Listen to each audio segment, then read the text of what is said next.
A few people wrote students with ADHD are sometimes perceived as bullies because they act impulsively and have regressed social and emotional skills.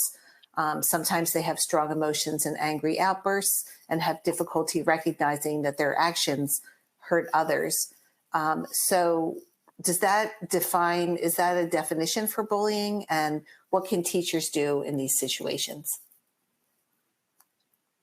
Well, I mean, even the way the question has been phrased indicates like larger thinking, bigger picture understanding.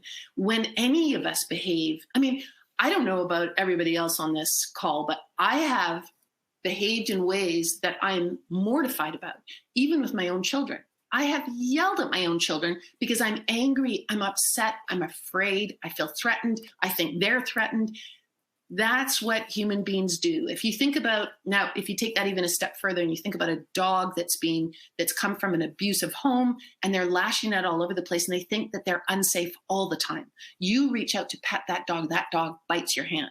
So if we start having these kinds of big conversations, then we can get to the point of saying, wait a second, so-and-so has ADHD. Does everybody understand what that is? That's sometimes when the brain is it's different in how it's processing safety, in how it processes information, in how it's able to manage its impulsivity or emotional world.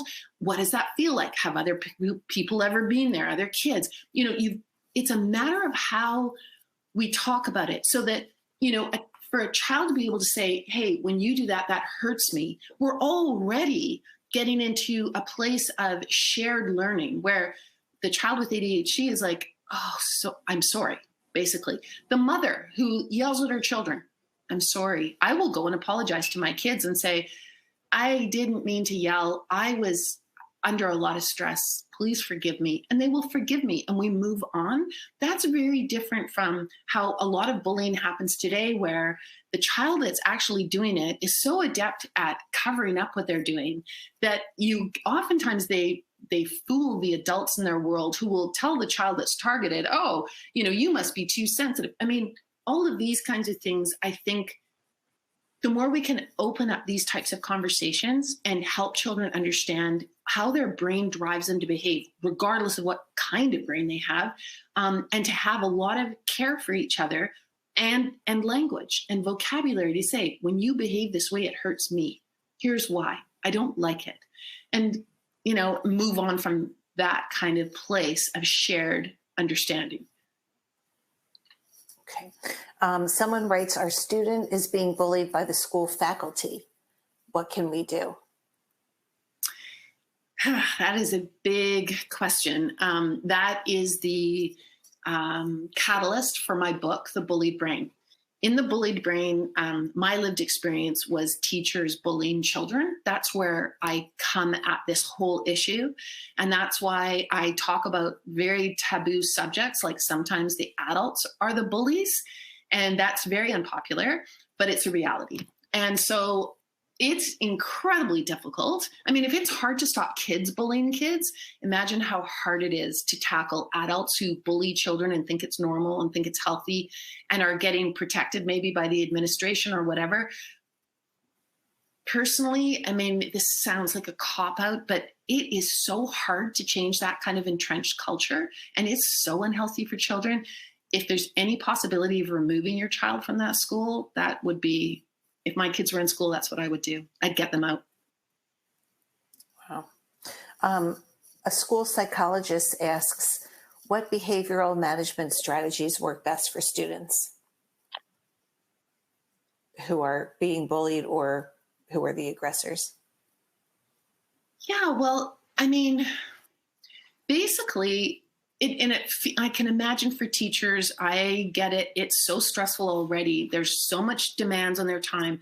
But if you don't have kids that are safe in school, they're not going to learn anyway. So if you are able to constantly stop what's happening and actually address the behavior in the moment, and that might mean stepping outside with the child that's manifesting the aggressive behavior and getting them the help that they need, not as opposed to sending them out of the room as if they don't belong, as if they need to be suspended or expelled. We know that these things don't work. They actually reinforce the trauma that these kinds of kids are going through.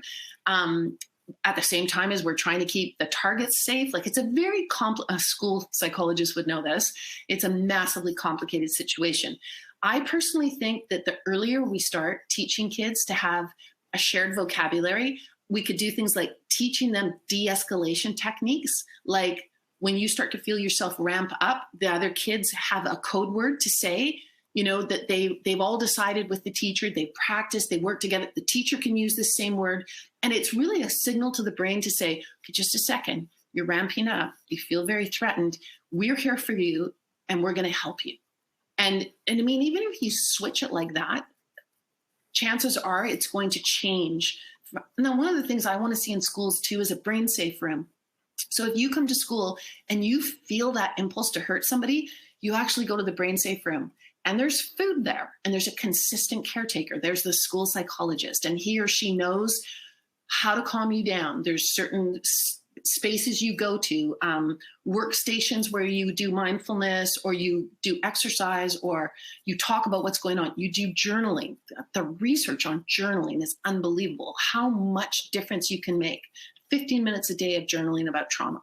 So, I mean, I just think we have to start making these practices a normal part of the school day rather than this, you know, our situation right now is not working. So we need something new.